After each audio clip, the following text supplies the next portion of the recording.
പ്രവാസി മലയാളിയിലേക്ക് സ്വാഗതം. ലോകത്തെ ഭീമൻ എണ്ണ കമ്പനിയായ സൗദി അരാംകോ പൊതുവിപണിയിലിറക്കിയ ഓഹരികളിന്മേലുള്ള വ്യാപാരം ഈ മാസം 11-ാം തീയതി ബുധനാഴ്ച മുതൽ ആരംഭിക്കുമെന്ന് സൗദി സ്റ്റോക്ക് എക്സ്ചേഞ്ചായ യദാവുൽ അറിയിച്ചതിനെ തുടർന്ന് സന്തോഷത്തിലാണ് പ്രവാസികൾ. കാരണം മറ്റൊന്നുമില്ല, സ്റ്റോക്ക് എക്സ്ചേഞ്ചിൽ 2222 എന്ന കോഡിൽ ലിസ്റ്റ് ചെയ്തതാണ് ഓഹരികളുടെ വ്യാപാരം ആരംഭിക്കുന്നത് തന്നെ.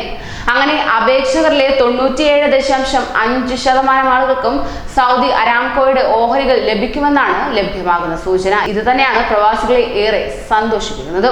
10 മുതൽ 1500 വരെ എണ്ണം ആവശ്യപ്പെട്ട അപേക്ഷകർക്ക് അത്രയും തന്നെ ലഭിച്ചേക്കുമെന്നാണ് ലഭ്യമാകുന്ന വിവരം. 1500-ൽ കൂടുതലായ അപേക്ഷിച്ച അത്രയും കിട്ടാനിടയില്ല. നേരിയ കുറവുണ്ടാകുമെന്നാണ് വ്യക്തമാക്കുന്നത്. അനുവദിച്ച ഓഹരികളുടേത് കഴിച്ചുള്ള ബാക്കി പണം അവരവരുടെ ബാങ്ക് അക്കൗണ്ടുകളിലേക്ക് ഈ മാസം 12-ന് ശേഷം തിരിച്ചെത്തുന്നതായിരിക്കും. ഓഹരി വിൽപ്പന തുടങ്ങിയ നവംബർ 17 മുതൽ 28 വരെ ആകെ 50,86,000 പേരാണ് വ്യക്തിഗത ഓഹരികൾക്ക് അപേക്ഷ നൽകിയത്. ആകെ 2 കോടിയിൽ പരം ഓഹരികൾ സബ്സ്ക്രൈബ് ചെയ്തു കഴിഞ്ഞു. ഈ ഇനത്തിൽ 4,918.7 കോടിയിലേറെ റിയാൽ ഇവർ അടച്ചും കഴിഞ്ഞു. അതായത് അപേക്ഷകരുടെ എണ്ണം 153.7% മാറിയിരിക്കുകയാണ്.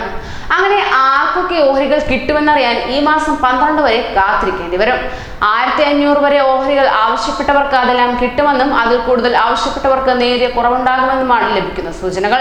2000 ഓഹരി ആവശ്യപ്പെട്ടവർക്ക് 1555-ഉം 2500 ചോദിച്ചവർക്ക് 1609-ഉം 3000 അപേക്ഷിച്ചവർക്ക് 1664-ഉം 3500 ആവശ്യപ്പെട്ടവർക്ക് 1719-ഉം 4000 ആഗ്രഹിച്ചവർക്ക് 1774-ഉം 4500 അപേക്ഷിച്ചവർക്ക് 1828-ഉം 5000 ആവശ്യപ്പെട്ടവർക്ക് 1883-ഉം 1 ലക്ഷം ചോദിച്ചവർക്ക് 1227-ഉം 10 ലക്ഷം അപേക്ഷിച്ചവർക്ക് 11,748-ഉം 1 കോടി ആവശ്യപ്പെട്ടവർക്ക് 1 ലക്ഷത്തിൽ പരം ഓഹരികളെ അനുവദിച്ചു കിട്ടുമെന്നാണ് സൂചന.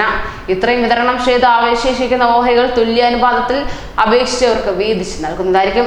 ഇതോടെ ഓഹരി ഉടമകൾക്ക് തങ്ങളുടെ ഓഹരികൾ യഥേഷ്ടം കൈമാറ്റം ചെയ്യാനും വിൽക്കാനും കഴിയുന്നതായിരിക്കും. അരാംകോയുടെ ഓഹരി വിൽപ്പന ഈ മാസം 4-നായിരുന്നു അവസാനിച്ചത്. ആകെ 1.5% ഓഹരികളായിരുന്നു വിറ്റത്. വിൽപ്പനയ്ക്ക് താൽക്കാലികമായി നിശ്ചയിച്ച 32 സൗദി റിയാൽ, അതായത് ഏകദേശം 8.53 അമേരിക്കൻ ഡോളർ എന്ന മുഖവില തന്നെയാണ് യഥാർത്ഥ ഓഹരി വിലയെന്ന് കഴിഞ്ഞ ദിവസം കമ്പനി പ്രഖ്യാപിച്ചിരുന്നു. അരാംകോ 1.5% ഓഹരി വിൽപ്പനയിലൂടെ നേടിയത് 25.6 കോടി ഡോളറാണ്. സൗദി ഓഹരി വിപണിയിൽ രേഖപ്പെടുത്തപ്പെട്ട ഏറ്റവും ഉയർന്ന ഓഹരി മൂല്യമാണിത്. അലിബാബ ഗ്രൂപ്പ് ഗോൾഡിംഗ് ലിമിറ്റഡ് ഓഹരി വിപണിയിലൂടെ 2014 നേടി 25 കോടി ഡോളറിന്റെ റെക്കോർഡിനെയാണ് അരാംകോ മറികടന്നിരിക്കുന്നത്. ന്യൂസ് ഡെസ്ക് പ്രവാസി മലയാളി.